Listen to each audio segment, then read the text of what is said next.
Vidarbha travel agent असोसिएशनचे उपाध्यक्ष राजू अकोलकर आपल्यासोबत आहे.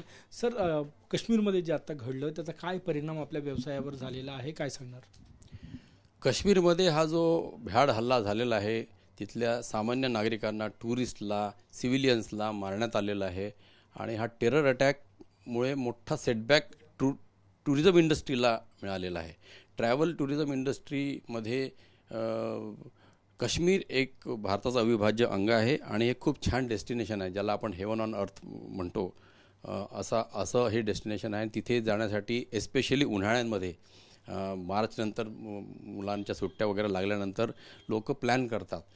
पूर्ण मार्च, एप्रिल, मे, जूनपर्यंत इथे टुरिझम खूप चांगल्या पद्धतीने होत असतं. आणि तुम्हाला माहिती असेल की कोविडमध्ये जेव्हा टुरिझम झिरो झालं होतं, त्यानंतर 2022मध्ये जेव्हा टुरिझम पुन्हा उदयास आलं, वरती यायला लागलं, तेव्हा Kashmir was the first destination जे वरती आलं, त्यांनी ओपन केलं होतं. आणि त्याला प्रतिसाद पण खूप छान, म्हणजे 2022च्या सुरुवातीपासून तर आत्ता परवापर्यंत खूप छान प्रतिसाद तिथल्या लोकांना, तिथल्या व्यावसायिकांना, तिथल्या हॉटेल्सला, तिथले जे हॉटेल आपल्या टुरिझम इंडस्ट्रीचे जे स्टेक होल्डर्स आहेत त्यांना खूप हा फायदा मिळत होता. आणि काश्मीर त्यामुळे काश्मीरच्या इकॉनॉमीमध्ये चांगले भर पडत होते. याच्या काय परिणाम झाला सर? आता सडनली स्टँडस्टिल झालेला, सगळं विस्कळीत झालेलं आहे. आणि आजच्या घडीला लोक कॅन्सल करतात आहे. ज्यांचे टूर तिथे ज्यांनी प्लॅन केलेला आहे ते सगळं कॅन्सलेशनच्या इथं लागलं आहे. एअरलाईन्सनी, एअर इंडिया ॲज वेल ॲज इंडिगोनी 22 एप्रिल ते 30 एप्रिलपर्यंत या दरम्यान ज्यांच्या कोणाचे बुकिंग्ज आहे त्यांना फ्री कॅन्सलेशन, फुल रिफंड किंवा फ्री रिशेड्युलिंग टू अदर डेट असं त्यांनी फ्रीमध्ये करायचा एक ऑफर दिलेली आहे 30 एप्रिलपर्यंतच्या ट्रॅव्हलसाठी.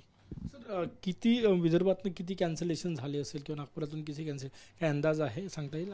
अंदाज देणं फार डिफिकल्ट आहे, कारण की बऱ्याच वेगवेगळ्या लोकांचे वेगवेगळे हे आहे.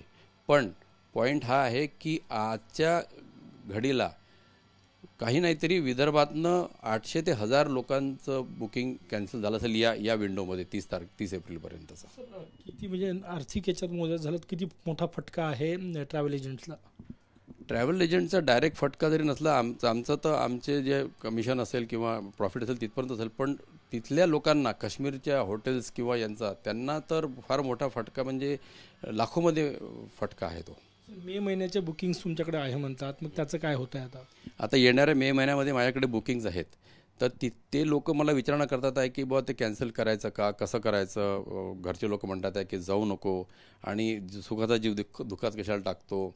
आणि मी त्यांना असा सल्ला देतो आहे, आता ट्रॅव्हल एजंट डेस्टिनेशन्स ट्रॅव्हलकडे जे लोकांनी बुकिंग केलेलं आहे मे महिन्याचं, त्यांना मी वेट अँड वॉचचा सल्ला दिला आहे की यासाठी आता सरकार काय पावलं उचलतात, तिथली परिस्थिती कशी निवडते आहे, किंवा एअरलाईननी जसं आता हा 30 एप्रिलपर्यंत झिरो कॅन्सलेशनचं ही जी पॉलिसी हे केलेली आहे, ती बाकीच्या मे महिन्याच्याही ट्रॅव्हल बुकिंगसाठी करते का.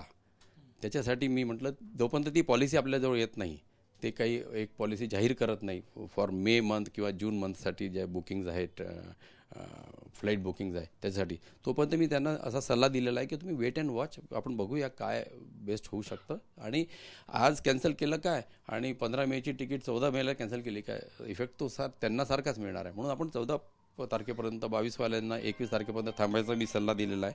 आणि बघूया काय त्यात होऊ शकतं. खूप धन्यवाद. कॅमेरामॅन सचिन सायामसह गजानन माटे, TV9 मराठी, नागपूर.